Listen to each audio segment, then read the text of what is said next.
This podcast is brought to you by the School of Advanced Study, University of London. All of our podcasts are available from our website, www.sas.ac.uk.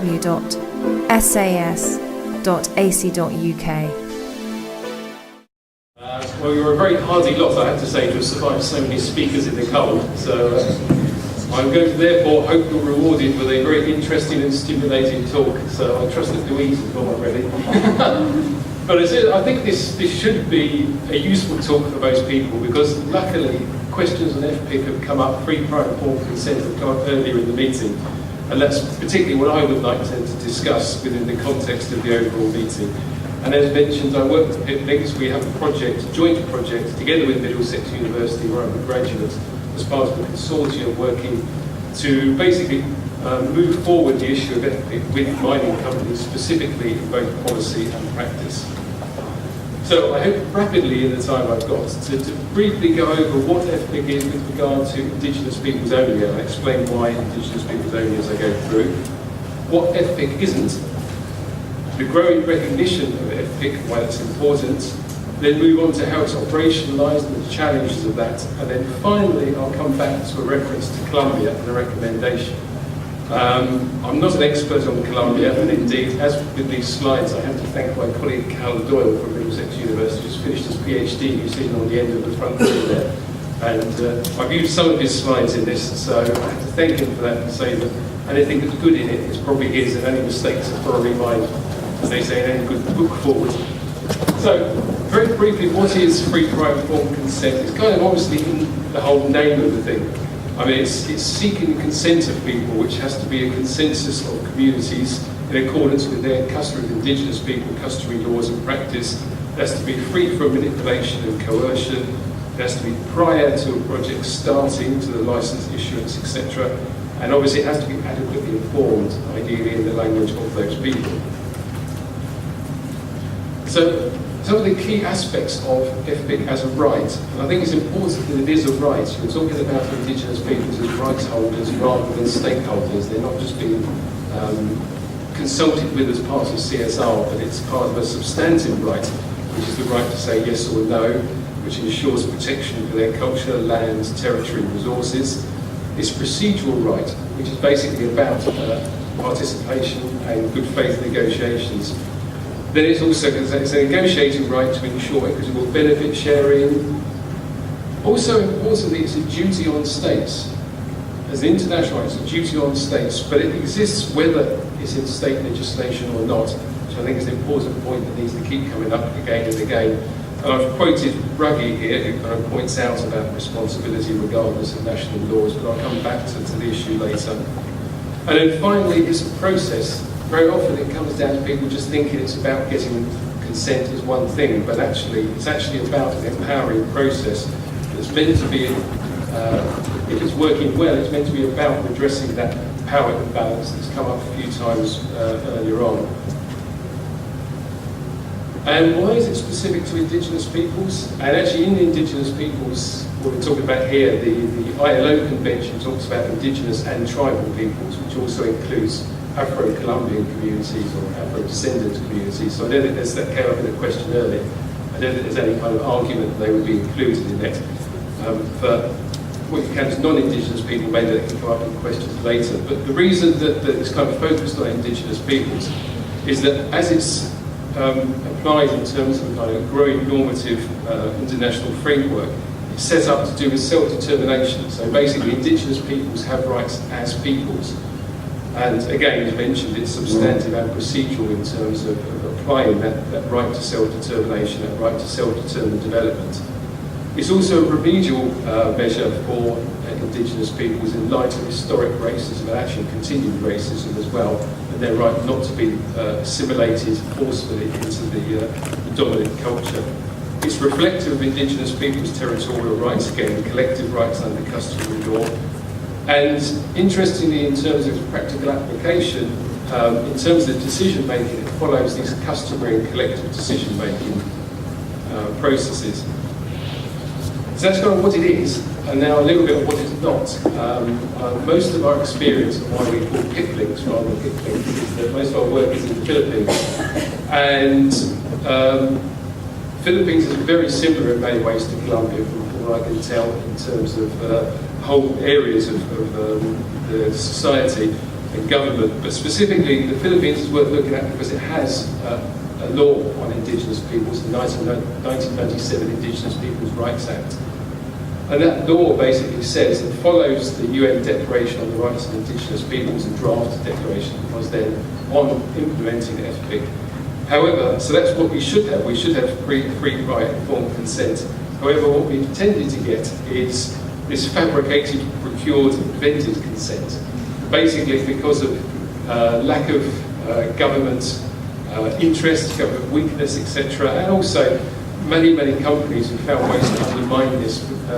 There's been very good documentation on a number of different ways that FPIC processes have been undermined, from intimidation, lack of information, setting up false leaders, etc. Also, there are kind of myths surrounding FPIC, and certainly in arguments with governments and states to some extent, you kind of tend to get these myths that come up over and again. One of them is this idea that FPIC is just the veto right of one individual person. There are a couple of companies that are very fixed on this.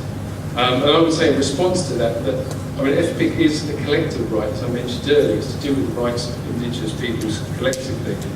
And because of that, if it's done correctly, in some ways it should actually stop the idea of an individual person kind of vetoing, because if it's done correctly, you'll end up with the collective decisions, yes and no. So in some ways it actually goes, it almost fixes that problem if it's done correctly. Then there's this idea that FPIC is kind of inherently anti-development. And actually what it is it's pro-development from the point of view of indigenous peoples. So it's basically about the type of development that they want to see. And then the third one is that, again, it comes back to that FPIC not being a process, it's just about one-off tick box kind of verification idea. And again, it has to be more than that. It has to be about good faith negotiations. And there's a real worry that as it moves forward, we're going to end up with this kind of bureaucratization of it, that you'll just end up with people, particularly consultants or whatever, coming in and just trying to fill in forms. So I would argue that we've actually got to the point where FPIC is kind of moving forward and accepted, certainly in the mining industry, as well as others. But FPIC kind of historically has emerged in terms of struggles, and it's still going on, I mean, particularly the referendum movement in Latin America, where people are just getting up and saying we have the right to say whether we want this project or not. It's still going on. But then also it's gradually being recognised at the level of international law, recognised by the private sector, particularly in terms of it being perceived as a risk. And now the struggle is over how we're going to implement it. So you probably won't be able to read this, my apologies, it's a little bit dense in terms of text, but basically it's just to talk about the background of it in terms of international law. And on the left pillar, it's basically three pillars. On the left-hand pillar you have where FPIC sits in international law, particularly ILO Convention 169 for indigenous and tribal peoples that Colombia has ratified. And in that it talks about prior consultation, which is where this prior consultation comes from, and also in certain circumstances full, free, prior informed consent. Then moving on to the 2007 Declaration on the Rights of Indigenous Peoples, I mentioned, where in Article 32 it talks specifically about this free, prior informed consent. It's also come up in the Committee for Elimination of Racial Discrimination, which has a general recommendation 23 saying that states should implement it. Then it kind of flows in and interacts with the regional systems, and most importantly for Latin America, for Colombia, the Inter-American Court of Human Rights has had cases. The most important is the Salamanca case in 2007, where the courts decided that in a binding decision that FPIC existed for people regardless of, as an inherent right, regardless of what the state said, and set out conditions for it. That's kind of followed on. Even the African Commission on Human and People's Rights has taken up in the Ndori's case. And again, it's also been taken up in that third pillar of national law, including in Colombia, which we'll come back to later, I hope. But also in some jurisdictions, I mentioned, for instance, the Philippines, also Australia, Northern Territories, where it's gradually working its way into law. And I think there are other arenas where FPIC has kind of become important. They're all interacting to push the thing forward. Okay. So, but including things like the Forestry Stewardship Council, which requires it, and in palm oil, etc. But the two main ones are at the top, I think, which is where multilateral development banks are pushing forward, and also extractive companies themselves. Rio Tinto has now come forward with a policy saying that it accepts free, prior, and informed consent. But how operationalise it is another question. And then the last one is again is kind of three triangles with FPIC in the middle to try and point out again these different convergences. One on the bottom left, if you can see it, is the Ruggie framework, and again where it could fit in with the idea of due diligence. Then on the bottom right, you've got extraterritorial responsibility, and I think particularly important is that the Committee for the Elimination of Racial Discrimination in the 2011 recommendation to the UK government said that the UK government should have legislation in place to ensure that there isn't racial discrimination of indigenous peoples by UK-based companies in their territories.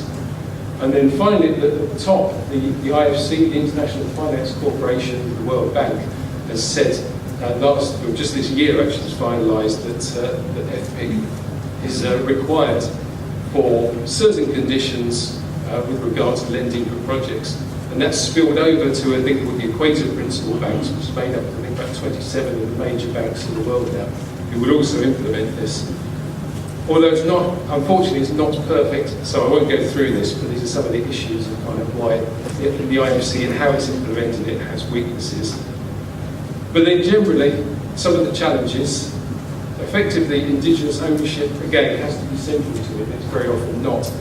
There's the risk that states, financial and industry will come up with a tick box verification system I mentioned.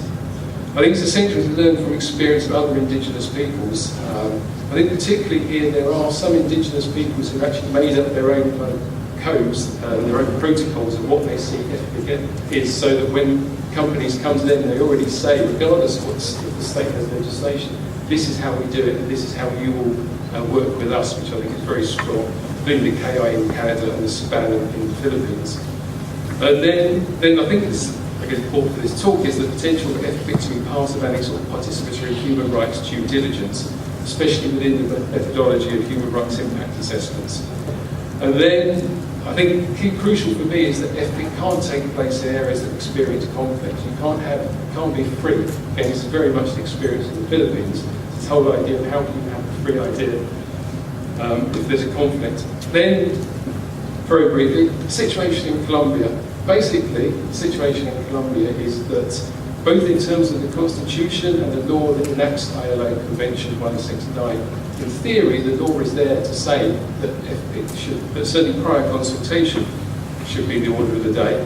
And the Constitutional Court has indeed defended this and developed this.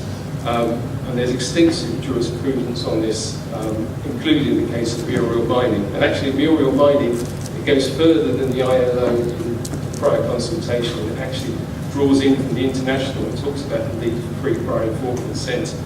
But unfortunately, there's a contrast between what the court is saying and what's happening on the ground. And I think that's one of the key things. And I think from here, the figures from 1993 to February 2011, only 141 prior consultations were conducted as part of over 2,000 permits. If you consider that the 28% of indigenous lands we were talking about earlier, you'll see that there's obviously, practically, these aren't happening.